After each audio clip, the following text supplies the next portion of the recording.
Okay. So, welcome hello to the weekly Winedown. Justin is very zen right now. Welcome to the weekly Winedown. Yeah. We're doing a little bit of a substitute today, a yogurt parfait. In Miami. a wine glass. In a wine glass. So, to give you a little bit of a context here, Justin and I are on our first vacation that we've taken in about a year. It's the first long weekend we've really been able to just step away and enjoy ourselves. And so today we want to talk to you about the importance of taking time for yourselves and for each other.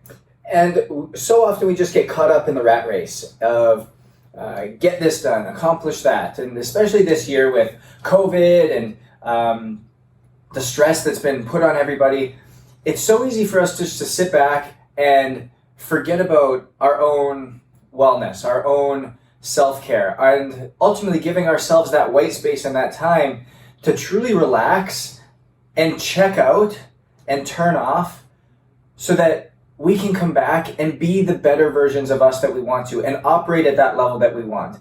And ultimately, that is one of our biggest goals through Own It, is to allow people to figure out what that white space is that looks like for them so that they can be the best versions of themselves. And what Justin was saying is, it's not just about what does that look like in a day-to-day. Is it, meditating for yourself for 30 minutes? Is it going for a run? Is it whatever that thing may be for you?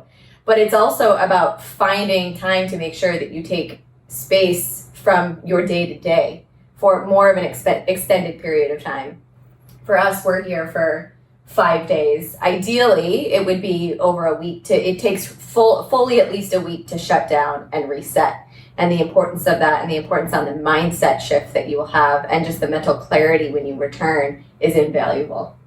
No, you're exactly right. And a lot of within Own It as well, like what Alyse talked about, is we're very data driven. We're very numbers oriented. And if we were to take a look at our WHOOP data, our sleep data, our recovery data, heart rate variability, sleep quality, sleep consistency, resting heart rates, a lot of that for us in the last couple months has been very sporadic. It's been very up and down. If you watch a lot of my videos that I've done on HRV, sleep quality, sleep stages, how you can maximize recovery, which we'll put those links in there for you, it always talks about how those are the signs and symptoms that something like this is needed. And for us, Alyse and I started to see our heart rates, our elevated heart rates at a resting state start to creep up. We started to see recoveries were yellow for a couple weeks in a row. Recoveries were dipping lower. Our HRV was really starting to increase. The sleep quality that we would typically have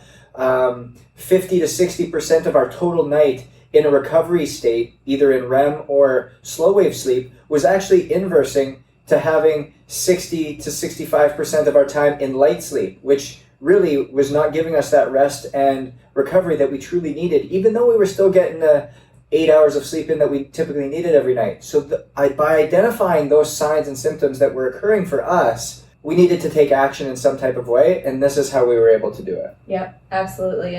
And just one other important thing to note is, I think so often, at least in our American culture, is that people go on a long weekend or they go away, but there's still work things. They still have their work cell phone. They still have emails. They still have calls, whatever it may be. But in order to fully shut off and truly refresh and reset, it's a full step away. It's a full presence mode for that time that you have. Even if it is, for us, 4 or 5 days. For us, it is a full shut off. And we really need that in order to just come back feeling refreshed and reset.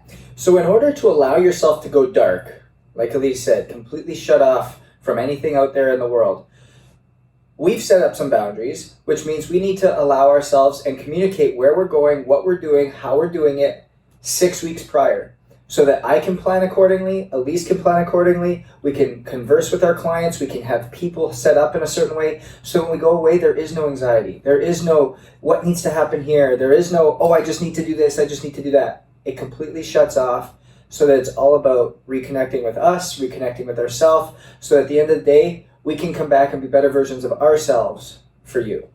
And with that, Go own it. Go own it. Cheers.